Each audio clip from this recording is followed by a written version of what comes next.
ദിവസത്തെ അനിശ്ചിതത്വത്തിനു ശേഷം ഹൈക്കമാൻഡ് കേരളത്തിന്റെ മുഖ്യമന്ത്രിയായി വി.ഡി. സതീശനെ പ്രഖ്യാപിച്ചിരിക്കുന്നു.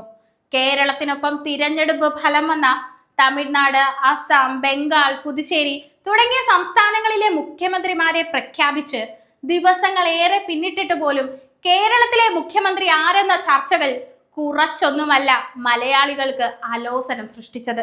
ജനാധിപത്യത്തിന്റെ സൗന്ദര്യം ഇങ്ങനെയല്ലെന്ന് ജനങ്ങൾക്ക് തന്നെ തിരഞ്ഞെടുത്ത സർക്കാരിനോട് അവസാനം പറയേണ്ടി വന്നു. ഒടുവിൽ ഇന്ന് ഉച്ചയ്ക്ക് 12 മണിക്ക് AICC ആസ്ഥാനത്ത് നടത്തിയ വാർത്താ സമ്മേളനത്തിൽ ദീപാദാസ് മുൻഷി കേരളത്തിന്റെ 13ാമത്തെ മുഖ്യമന്ത്രിയായി വി.ഡി. സതീശനെ പ്രഖ്യാപിച്ചിരിക്കുന്നു.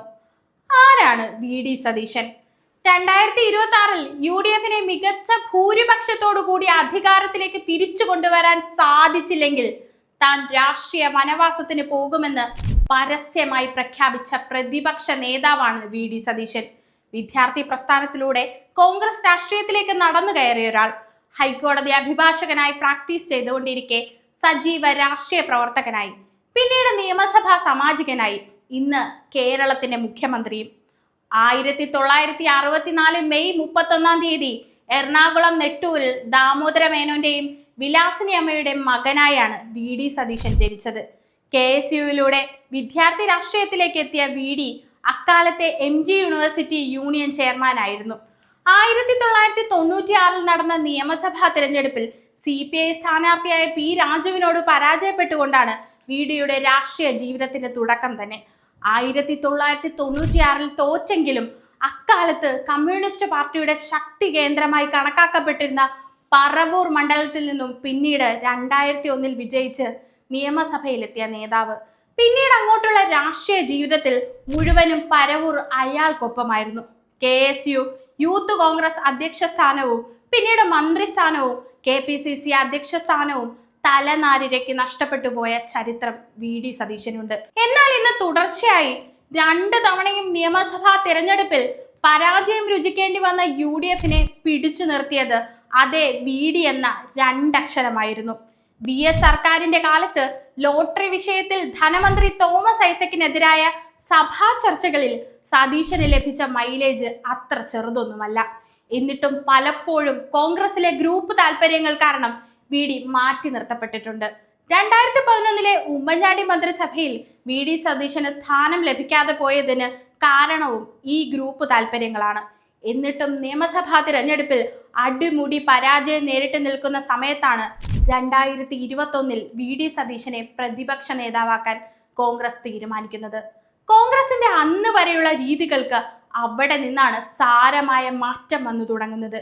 കേരളത്തിന് മികച്ചൊരു പ്രതിപക്ഷ നേതാവാണ് ഹൈക്കമാൻഡിന്റെ തീരുമാനത്തിൽ അന്ന് ഉദയം കൊണ്ടത്.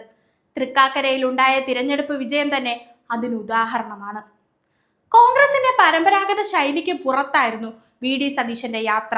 കണിശതയും വർഗീയ നിലപാടുകൾക്ക് എതിരായുള്ള ഉറച്ച നിലപാടുകളും വി.ഡി. സതീശന്റെ പ്രത്യേകതയായിരുന്നു.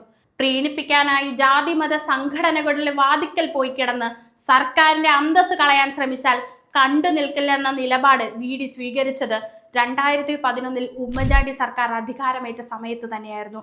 രാഹുൽ മാങ്കൂട്ടത്തിന്റെ വിഷയത്തിൽ പോലും വി.ഡി. സതീശൻ സ്വീകരിച്ച നിലപാട് പാർട്ടിക്കുള്ളിൽ തന്നെ വിമർശകർ ഏറെയായിരുന്നു. അതിലൊന്നും തളർന്നു പോകാത്തൊരു ഫയറാണ് 10 വർഷങ്ങൾക്കിപ്പുറം UDF-നെ തന്റെ നേതൃത്വ പാടവത്തിലൂടെ വി.ഡി. അധികാരത്തിലെത്തിച്ചത്.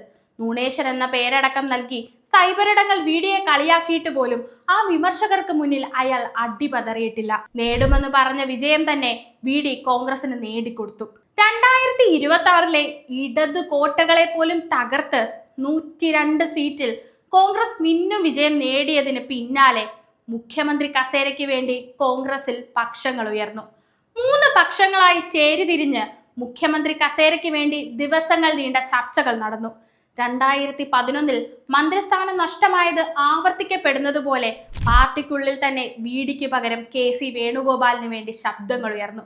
പക്ഷേ ഗ്രൂപ്പ് താല്പര്യങ്ങൾക്കപ്പുറം കഴിഞ്ഞ 5 വർഷക്കാലത്ത് അയാൾ നയിച്ചിരുന്ന ഒരു പട ആ മനുഷ്യന് വേണ്ടി തെരുവിലിറങ്ങി. പട നയിച്ചവർ നാട് നയിക്കട്ടെ എന്നവർ മുദ്രാവാക്യങ്ങൾ ഉയർത്തി. പാർട്ടിയെയും ഹൈക്കമാൻഡിനെയും ജനങ്ങൾ സമ്മർദ്ദത്തിലാക്കി.